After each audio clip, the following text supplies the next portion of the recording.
Hi friends, ഞാൻ വന്നിരിക്കുന്നത് സദ്യയിലെ പോയ ബീട്രൂട്ട് പച്ചടിയുടെ റെസിപ്പി ആയിട്ടാണ്. അപ്പോൾ ഇത് കാണുമ്പോൾ തന്നെ കഴിക്കാനും നല്ലൊരു ടേസ്റ്റ് ആട്ടോ. അപ്പോൾ കാണാനും നല്ല ഭംഗിയാണ്. ഇതിൻ്റെ കളർ കണ്ടാൽ തന്നെ നമുക്ക് കഴിക്കാൻ തോന്നും. അപ്പോൾ ഇതെങ്ങനെ ഉണ്ടാക്കുന്നത് നോക്കാം. അതിനായിട്ട് ഞാനിവിടെ ഒരു കുക്കർ എടുത്തിട്ടുണ്ട്. അതിലേക്ക് ഒരു ബീട്രൂട്ട് ചെറുതായി കട്ട് ചെയ്തിട്ട് ഇട്ട് കൊടുക്കാം. ഏകദേശം ഈ ഒരു എളുപ്പത്തിലാണ് ഇവിടെ കട്ട് ചെയ്തിരിക്കുന്നത്. ഇനി നമുക്കതിലേക്ക് ആവശ്യത്തിന് വെള്ളം ഒഴിച്ചു കൊടുക്കാം. വെള്ളം കൂടുതലാവാൻ പാടില്ല, കുറച്ച് വെള്ളം, അത് വേവാൻ ആവശ്യമായ വെള്ളം മാത്രം മതി. അല്ലെങ്കിൽ നമ്മളെ പച്ചടി ലൂസായി പോകും.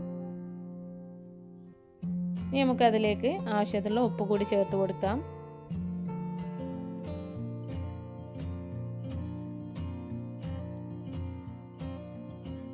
ഇനി ഇതൊന്ന് മൂടി വെച്ചതിന് ശേഷം നമുക്കിത് വേവിച്ചെടുക്കാം.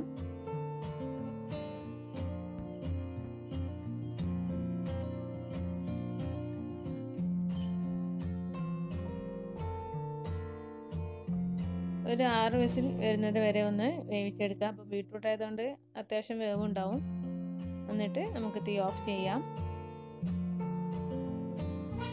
അപ്പോൾ ഇനി അതൊന്ന് ചൂടാറി വരുന്ന സമയത്ത് നമുക്ക് ഇതിലേക്കുള്ള അരപ്പ് തയ്യാറാക്കി എടുക്കാം. അതിനായിട്ട് ഒരു കപ്പ് തേങ്ങ എടുത്തിട്ടുണ്ട്. അതിലേക്ക് ഞാനിവിടെ 3 കാന്താരി മുളക് ചേർത്ത് കൊടുത്തിട്ടുണ്ട്. ഇതൊക്കെ നിങ്ങളെ എരിവിനനുസരിച്ച് ഇട്ട് കൊടുക്കുക. 1 ടീസ്പൂൺ ചെറിയ ജീരകം, അതുപോലെ തന്നെ ഒരു 1/2 ടീസ്പൂൺ കടുകും കൂടി ഇട്ട് കൊടുത്തിട്ട് നമുക്ക് നന്നായിട്ടൊന്ന് അരച്ചെടുക്കണം. ഇനി അതിലേക്ക് ആവശ്യത്തിനുള്ള വെള്ളം കൂടി ചേർത്ത് കൊടുക്കുക. ഇതും അതുപോലെ തന്നെ അത് അരക്കാൻ ആവശ്യമായ വെള്ളം മാത്രം ചേർത്ത് കൊടുക്കുക, കൂടുതലാവാൻ പാടില്ല. എന്നിട്ട് നന്നായിട്ട് ഫൈൻ പേസ്റ്റ് ആകുന്നത് വരെ ഒന്ന് അരച്ചെടുക്കുക. നമ്മുടെ അരപ്പ് ഇവിടെ തയ്യാറാക്കി വെച്ചിട്ടുണ്ട്. ഇനി അതൊന്ന് മാറ്റി വെക്കാം. ഞാനിവിടെ നമ്മൾ വേവിച്ച് വെച്ച ബീട്രൂട്ട് ഒരു തരിതരിപ്പ് മോഡലിലൊന്ന് അരച്ചെടുത്തിട്ടുണ്ട്. കാരണം നന്നായി പേസ്റ്റ് ആയിട്ടുമില്ല, അത്യാവശ്യം അരഞ്ഞിട്ടുണ്ട്. ആ രൂപത്തിലൊന്ന് അരച്ചെടുക്കുക.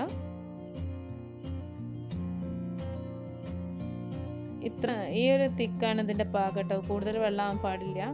അരച്ചെടുക്കുമ്പോൾ വേവിച്ച വെള്ളത്തിൽ തന്നെ അരച്ചെടുത്താൽ മതി. ഇനി നമുക്ക് അതിലേക്ക് നമ്മൾ അരച്ച് വെച്ച തേങ്ങയുടെ കൂട്ടും കൂടി ചേർത്ത് കൊടുത്ത് നന്നായിട്ടൊന്ന് മിക്സ് ചെയ്തെടുക്കാം.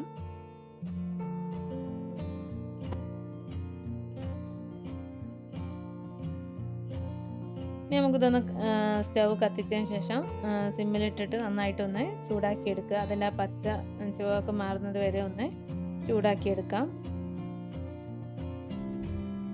ഇളക്കിക്കൊണ്ടിരിക്കട്ടോ, അതിന് അടിയിൽ പിടിക്കാൻ പാടില്ല.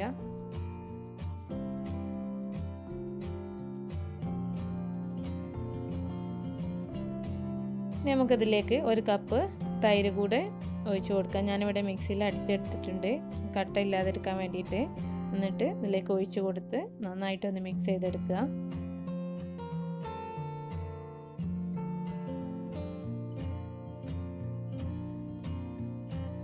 അതുപോലെ തന്നെ നമുക്ക് ആ തിള വന്ന് തുടങ്ങുമ്പോൾ തന്നെ നമുക്ക് സ്റ്റവ് ഓഫ് ചെയ്യാം. അപ്പോൾ ഇതിൻ്റെ കളർ കാണാൻ തന്നെ നല്ല ഭംഗിയാട്ടോ. അപ്പം ബീട്രൂട്ട് എടുക്കുക, അപ്പോഴും നല്ല കളറുള്ള ബീട്രൂട്ട് എടുക്കുക.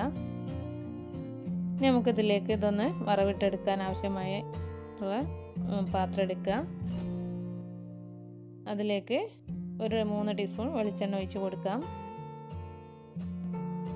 വെളിച്ചെണ്ണ ഒന്ന് ചൂടായി വന്ന ശേഷം നമുക്ക് 1 ടീസ്പൂൺ കടുകിട്ട് കൊടുക്കാം. കടുകൊന്ന് പൊട്ടി വരുന്ന ടൈമിൽ നമുക്ക് കുറച്ച് കറി ലീവ്സും അതുപോലെ തന്നെ ഡ്രൈ ചില്ലിയും കൂടി ചേർത്ത് കൊടുക്കുക.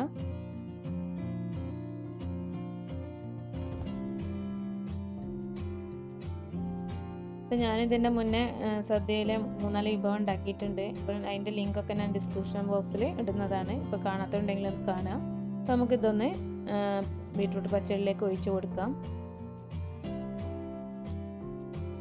അപ്പോൾ എല്ലാവരും ഒന്ന് ട്രൈ ചെയ്ത് നോക്കുക. ഇഷ്ടപ്പെട്ടാൽ ലൈക്ക് ചെയ്യുക, നിങ്ങളുടെ ഫാമിലി ഫ്രണ്ട്സിനൊക്കെ ഒന്ന് ഷെയർ ചെയ്ത് കൊടുക്കുക. എൻ്റെ ചാനൽ സബ്സ്ക്രൈബ് ചെയ്യാത്തവരുണ്ടെങ്കിൽ ഒന്ന് സബ്സ്ക്രൈബ് ചെയ്യുക. തൊട്ടടുത്തുള്ള ബെല്ലൈക്കൺ എനേബിൾ ചെയ്ത ശേഷം ഓൾ എന്ന ഓപ്ഷൻ കൂടി ക്ലിക്ക് ചെയ്യുക. എങ്കിൽ മാത്രമേ ഞാനിടുന്ന പുതിയ വീഡിയോസ് നിങ്ങൾക്ക് ലഭിക്കുകയുള്ളൂ. Thank you.